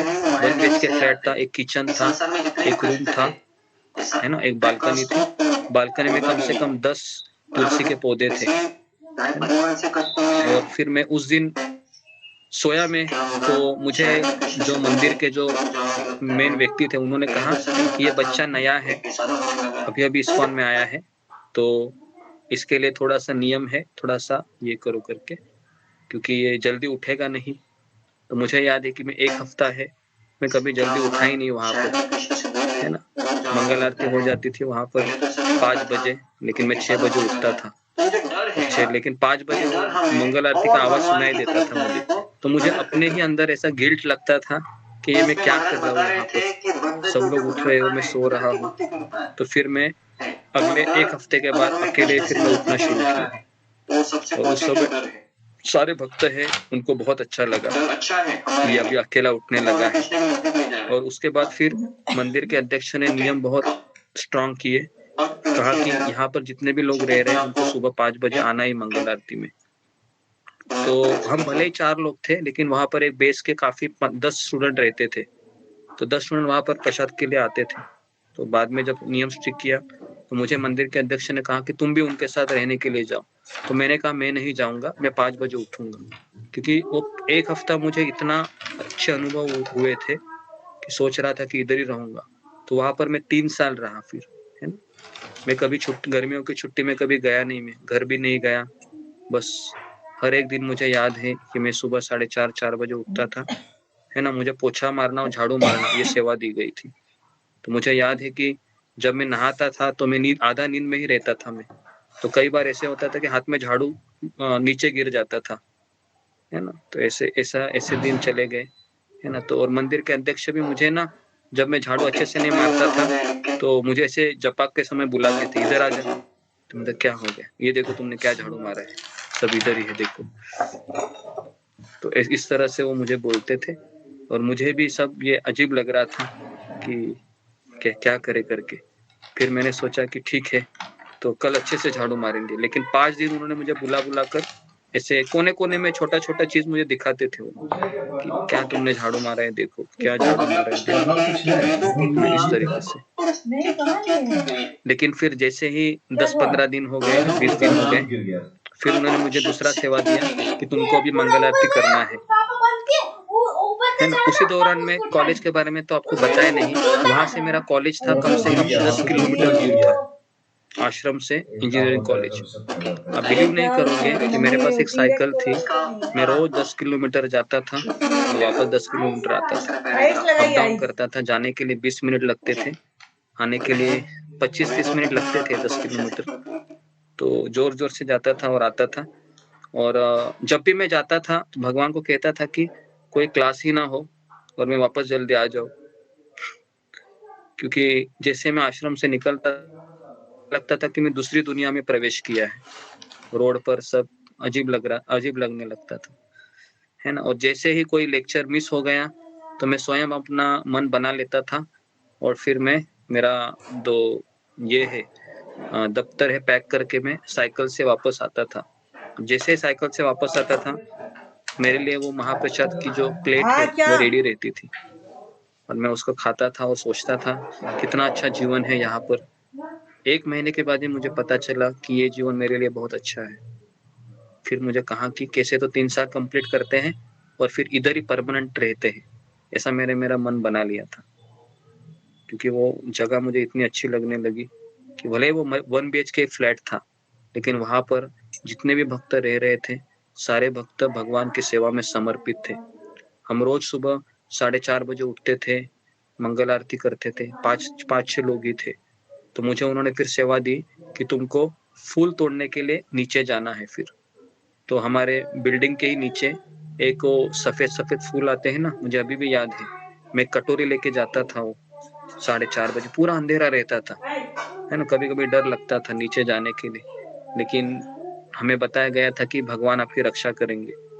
तो उधर एक कोने में एक झाड़ रहता था, उस कटोरे में फूल को तोड़ता था 15-20 और तुरंत भाग के आता था, फिर डर लगता था, उधर पूरा अंधेरा रहता था। तो ये मेरा सेवा, उन्होंने मुझे 6 महीने ये सेवा था मेरा फूल तोड़ने का। रोज 4:30 बजे जाके नहा के पहले उधर वही काम करता था। और अगर लेट हो गया, एक दिन लेट हो गया, तो मुझे इतने बड़े गाली पड़ी, है ना, अध्यक्ष से कि तुम कुछ काम का नहीं है, आलसी है, तुम्हें यहाँ रहने का कोई महत्व पता नहीं है, इस तरीके से, है ना। तो बहुत बड़े डांट खाकर ही ये सब हुआ है। कभी कभी ऐसा होता था कि मेरा चद्दर था वो सब मैं ऐसे ही कबर्ड में रख देता था, बिना ही इसको ये किए, क्या बोलते, घड़ी किए। तो फिर वो क्या होता था, कभी कभी नीचे आता था वो, तो सब लोग मुझे देखते थे कि इसमें इतना भी डिसिप्लिन नहीं है, खुद का कुछ कर नहीं सकता। क्योंकि मेरी माँ और पिताजी सब कुछ करते थे, है ना, अभी भी वही करते। तो मुझे आश्चर्य लगता है, कभी मैं बोलता हूँ कि मत कीजिए, मैं करता हूँ। नहीं, तुम अभी आ रहे हो, वही बड़ी बात है। अभी भी बहुत प्रेम करते, ऐसा नहीं है, लेकिन उनको इस्कॉन में जाना ही उनको गलत लगता है ना। अभी ऋषिकेश हरिद्वार में वो आएंगे तब आप उनको देख लेना। लेकिन ये सब मत पूछना कि उनके बारे में मैंने इतना सब बताया है ना, नहीं तो फिर मुझे बोलेंगे हमारे बारे में तुम क्या क्या बताए हैं, है ना। ओके गुरुजी तो मेरा ये था कि आपके पापा जो थे उन्होंने कभी आपको ये नहीं कहा कि आप हॉस्टल में हो, तो पूछा नहीं कि आप हॉस्टल में हो या नहीं, कभी छापा नहीं मारा? मतलब हाँ आप थे वहां पे, उन्होंने कभी देखा नहीं कि एक बार देख? हाँ जी हाँ, तो ये ऐसा हुआ है कि एक बार मेरे पिताजी है ना, हमारे उनके मित्र को लेकर उधर ही मैं रह रहा था, वहां पर चले गए। मैं तो उनको यही कह रहा था कि मैं उधर ही हूँ करके। तो 2 महीने के बाद वहां पर गए थे, वो बिना बताए आए, क्योंकि उन्होंने देखा है फोन नहीं करता है अभी, और पहले मैं छुट्टी में 1-1 हफ्ते में जाता था डिप्लोमा में, है ना। लेकिन ये अभी 2 महीने हो गए, फोन भी नहीं कर रहा है, घर भी नहीं आ रहा है, कुछ तो गड़बड़ है। क्या उनको इस्कॉन का तो नहीं आदमी मिल गया वापस, ऐसा उनके मन में डाउट आ गया। और जैसे आ गया तो देखा हॉस्टल के प्रेसिडेंट से पूछताछ की कि ये व्यक्ति यहाँ पर था। हाँ बोलते था ये, लेकिन बिना किसी को बताए 15 दिन में ही चला गया ये। अरे बाप रे। तो फिर जैसे ही चला गया, फिर उन्होंने मुझे कॉलेज में जाकर देखा, तो मुझे भी आश्चर्य लगा, फेस टू फेस मुलाकात हो गई। बोलता है कि कहाँ रह रहा है तू? मैं बोला हॉस्टल में झूठ बोलता है मेरे से, हॉस्टल में नहीं रहता है तुम, ऐसा करके बोला। ठीक है, फिर मैं कहाँ रहता है अभी? बोले कि मैं, अरे बाबू हमको दम तंग नहीं कर। तो मैं बोला कि मैं एक फ्रेंड के पास रहता हूँ करके। तो बोलते नहीं, सच बोलो कहाँ रहता है तुम, क्योंकि उनको इतना पता था कि ये फ्रेंड के पास नहीं रहेगा, किधर है। फिर मैंने कहा कि ठीक है, मैं इस्कॉन मंदिर के उस आश्रम में रह रहा हूँ। तो फिर उन्होंने अपने सर के ऊपर जोर से हाथ मारा, बोले कि मैं तुमको यहाँ पर किसके लिए लाया और तुम वापस वही कर रहा है ना। और उन्होंने मेरे गले में माला भी देखी, है ना। तो फिर मैंने कहा कि ठीक है, मैं जा रहा हूँ अभी। तो फिर मैंने उनको प्रॉमिस किया कि देखिए, भले मैं उधर रह रहा हूँ, लेकिन मैं पढ़ाई कर रहा हूँ, कॉलेज अटेंड कर रहा हूँ, और मैं आपको सारे सब्जेक्ट में पास होके दिखाऊंगा, है ना। तो फिर उन्होंने मुझे इतना कहा, अगर तुम फेल हुए, ऐसा वो जोर से मुझे डांट कर गए, अगर तुम फेल हो गए तो उसी दिन तुम यहाँ पर आओगे, तुम्हारा इंजीनियरिंग वगैरह सब बंद, पढ़ाई भी मत करो, घर में रहो। तो उस दिन के बाद फिर मैंने बहुत जोर से पढ़ाई करना शुरू किया, और फिर मैं उनको फर्स्ट ईयर में क्लियर करके दिखाया मैं, है ना। मैंने एक केटी भी नहीं लगी मुझे, पढ़ाई भी किया। मुझे याद है कि मैं मंदिर के उस आश्रम के ऊपर जाकर बैठता था टेरेस पर अकेला ही, जैसे मेरा माला होता था, और वहां पर टेरेस पे कोई नहीं आता था। तो वहां पर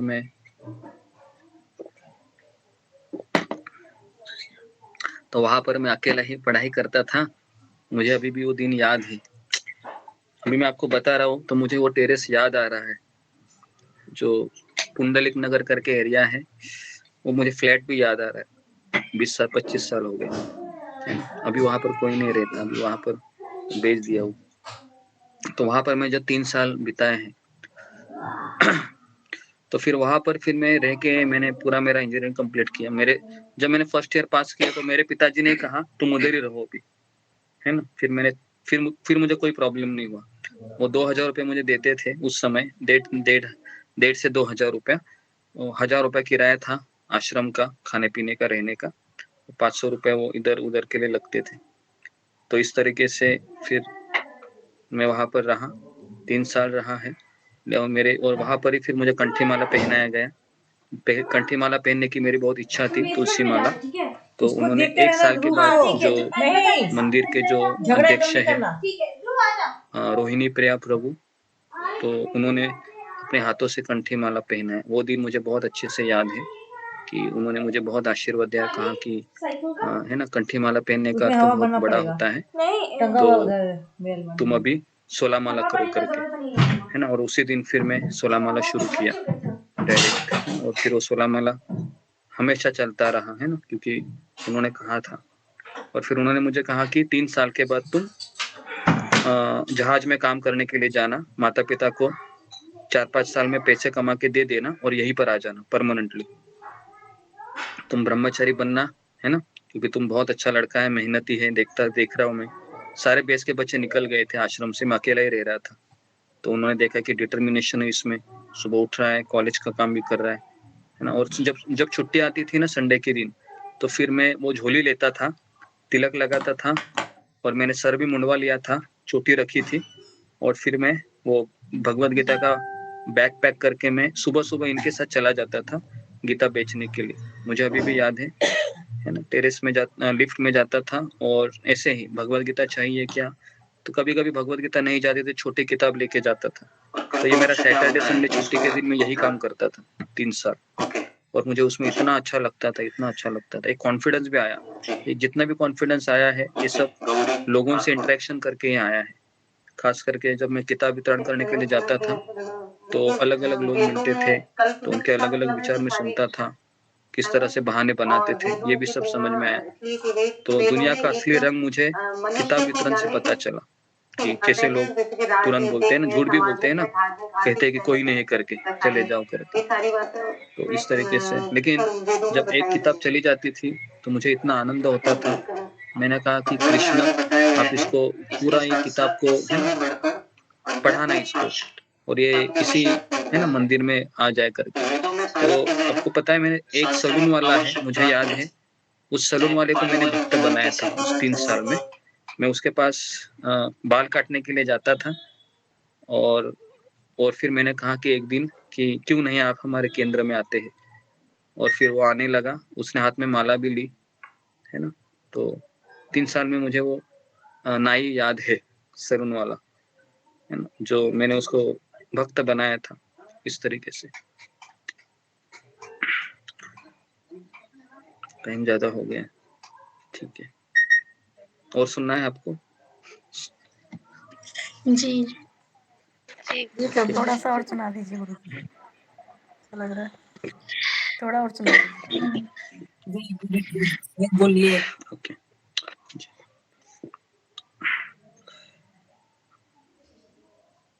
जब मैं आपको बता रहा हूँ वो सारी चीजें मुझे याद आ रही है ना, कि कितने अच्छे दिन थे वो मेरे। आप बिलीव नहीं करोगे, ये जितना भी मुझे प्रैक्टिस यहाँ पर है सुबह उठने का, वो सारा 3 साल का ही नतीजा है। 3 साल में ऐसा एक भी दिन नहीं था कि मैं सुबह उठा नहीं था, चाहे सैटरडे हो संडे है।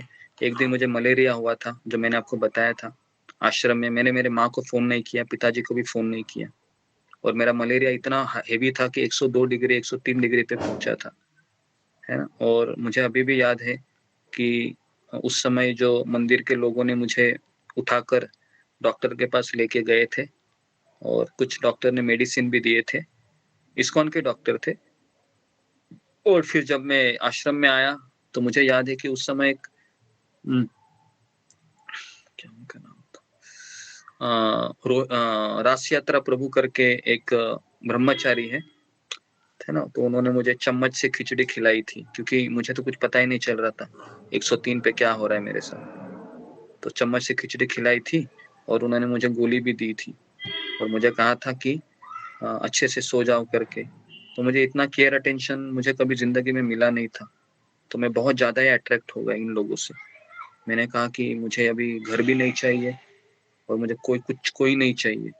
मेरा परिवार से लगाव तो इतने फटाक से कम हो गया कि माँ को अगर नहीं देखा, पिताजी को नहीं देखा, भाइयों को भी नहीं देखा, तो भी चलता था। 3 साल में मैंने किसी को फ़ोन नहीं किया, रिश्तेदारों को फ़ोन किया, रिश्तेदार तो थे ही नहीं वैसे तो इस तरीके से वो 3 साल है, उसमें मुझे कई सेवाएं दी गई। तुलसी महारानी की सेवा में लगातार 3 साल वहाँ पर करता रहा। उनकी मंजरियों को निकालना, बाद में उनकी मिट्टी को निकालना, उसमें गोबर से मिक्स करना, है ना। उसके बाद फिर गोमूत्र से उसको स्प्रिंकलिंग करना, ये सारी चीजें मैं करता था वहाँ पर। और तुलसी महारानी भी इतनी अच्छे से खिलती थी, तो उनको देखकर भी बहुत आनंद होता था, है ना। तो ये सारी सेवाएं वहाँ पर की। एक दिन कहा कि तुमको खाना बनाना है भगवान के लिए, तो फिर मैंने कहा मुझे नहीं आता है, तो उन्होंने मुझे दाल राइस लगाना सिखाया। मूंग दाल तुर दाल कितना लेते हैं, कितना नाप लेते हैं, नाप लेने के बाद 2 गुना 3 गुना पानी डालते हैं, राइस में कितना पानी डालते हैं, दाल में कितना पानी डालते हैं, सब सिखाया उन्होंने मुझे।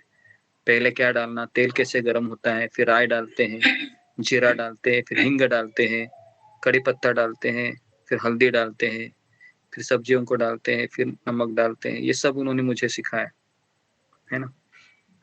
फिर मुझे ये भी सिखाया कि भगवान के लिए मंडी में हम जाते थे। जैसे आज मैं मंडी गया था यहाँ की, कोटा की, तो मुझे वो सब याद आ रहा था। 15 दिन में एक बार हमें मंडी जाना पड़ता था। तो मुझे याद है कि हम 2 बैग लेके जाते थे साइकिल में। मेरे साथ और एक ब्रह्मचारी रहते थे, और वो कम से कम हम 15 किलोमीटर हम साइकिल चलाते चलाते मंडी जाते थे। इसलिए जाते थे कि थोड़ा आश्रम का पैसा बच जाए। और मुझे याद है कि 15-15 केजी के वो थैले हम उठा के लाते थे।